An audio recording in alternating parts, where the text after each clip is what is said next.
Précis de théologie ascétique et mystique de Tancrède, chapitre 2, suite. Disposition pour bien profiter de la communion. Puisque l'Eucharistie a pour but de nous unir à Jésus et à Dieu d'une façon intime, transformante et permanente, tout ce qui favorisera cette union dans la préparation ou l'action de grâce en intensifiera les heureux effets. La préparation sera donc une sorte d'union anticipée à notre Seigneur. Nous supposons que l'âme est déjà unie à Dieu par la grâce sanctifiante, sans quoi la communion serait un sacrilège. On dit en note. Si donc on avait conscience d'être en état de péché mortel, il faudrait tout d'abord aller à confesse avec un cœur contrit et humilié, et ne pas se contenter de la contrition même parfaite. Fin de note. Tout d'abord, l'accomplissement plus parfait de tous nos devoirs d'État en union avec Jésus et pour lui plaire. N'est-ce pas en effet le meilleur moyen d'attirer en nous celui dont toute la vie se résume dans l'obéissance filiale au Père en vue de lui plaire ? Jean chapitre 8, verset 29. Moi, je fais toujours ce qui te plaît. Une humilité sincère, basée d'un côté sur la grandeur et la sainteté de notre Seigneur et de l'autre sur notre bassesse et notre indignité. Seigneur, je ne suis pas digne. Cette disposition fait pour ainsi dire le vide dans notre âme en la débarrassant de l'égoïsme, de l'orgueil, de la présomption. Or, c'est dans le vide de soi que s'opère l'union à Dieu. Plus nous nous vidons de nous-mêmes, et mieux nous préparons notre âme à se laisser prendre et posséder par Dieu. Cette humilité sera suivie d'un désir ardent de s'unir au Dieu de l'Eucharistie.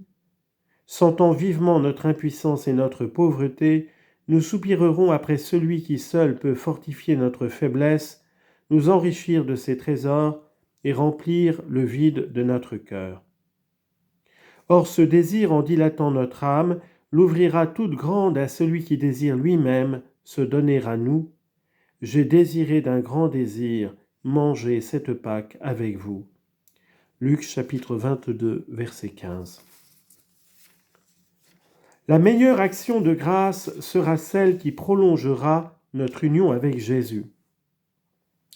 Elle commencera donc par un acte de silencieuse adoration, d'anéantissement et de donation complète de nous-mêmes à celui qui est en Dieu se donne tout entier à nous. On lit en note. Beaucoup de personnes oublient ce premier devoir et se mettent aussitôt à demander des faveurs, sans se douter que nos demandes seront d'autant mieux accueillies que nous aurons tout d'abord rendu nos devoirs à celui qui nous fait l'honneur de nous visiter. Fin de note. Adorote devote latens deitas, tibi secor meum totum subiecit. Hymne de saint Thomas. En union avec Marie, la plus parfaite adoratrice de Jésus, nous nous anéantirons devant la majesté divine pour la bénir, la louer, la remercier, le Verbe incarné d'abord, puis avec lui et par lui, la Sainte Trinité. Mon âme magnifie le Seigneur, il a fait pour moi des merveilles, saint est son nom. Rien ne fait mieux pénétrer Jésus jusqu'au plus intime de notre âme que cet acte d'anéantissement de nous-mêmes. C'est notre façon à nous, pauvres créatures, de nous donner à celui qui est tout. Nous lui donnerons tout ce qu'il y a de bon en nous, et ce sera une restitution, puisque tout vient de lui et ne cesse de lui appartenir. Mais nous lui offrirons aussi nos misères pour qu'il les consume dans le feu de son amour et y substitue ses dispositions si parfaites. Merveilleux échange que celui-là. Viennent alors de doux colloques entre l'âme et l'hôte divin.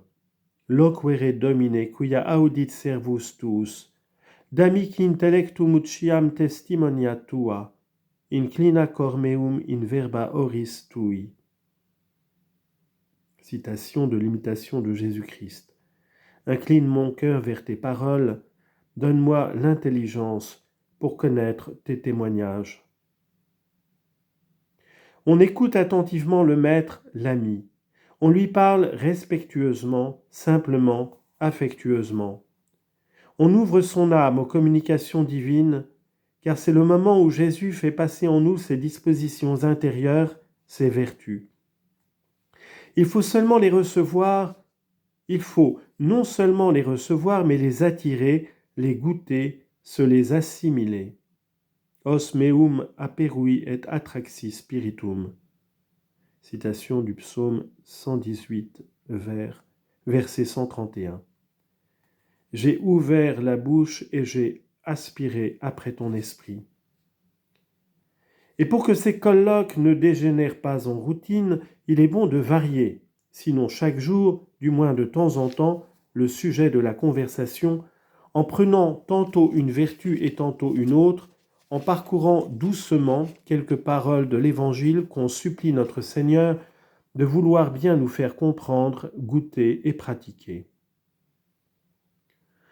On n'oublie pas de le remercier des lumières qu'il veut bien nous communiquer, des pieuses affections, comme aussi des obscurités et des sécheresses dans lesquelles il nous laisse de temps en temps. On profite même de ces dernières pour s'humilier, se reconnaître indigne des divines faveurs et pour adhérer plus fréquemment par la volonté à celui qui, même dans la sécheresse, ne cesse de faire passer en nous d'une façon secrète et mystérieuse sa vie et ses vertus. On le supplie de prolonger en nous son action et sa vie. O Jesus vivens in Maria veni et vive in famulis tuis. Ô Jésus vivant en Marie, viens et vis en ton serviteur. De recevoir pour le transformer le peu de bien qui est en nous. Summe Domine et sucipe omnem meam libertatem. Viens Seigneur et reçois toute ma liberté. On s'offre à faire les sacrifices nécessaires pour réformer et transformer sa vie, en particulier sur tel point déterminé, et conscient de sa faiblesse, on demande instamment la grâce d'accomplir ces sacrifices. Ce point est capital, chaque communion devant être faite en vue de nous faire progresser dans une vertu spéciale.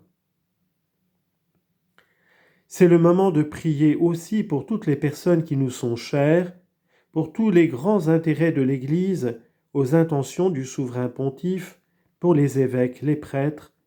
Ne craignons pas de rendre notre prière aussi universelle que possible, c'est au fond le meilleur moyen d'être exaucé. Enfin, on termine en demandant sous une forme ou sous une autre à notre Seigneur de nous faire la grâce de demeurer en lui comme il demeure en nous, de faire toutes et chacune de nos actions en union avec lui, en esprit d'action de grâce. On confie à la Sainte Vierge ce Jésus qu'elle a si bien gardé, pour qu'elle nous aide à le faire grandir en notre cœur, et ainsi réconforté par la prière, on passe à l'action.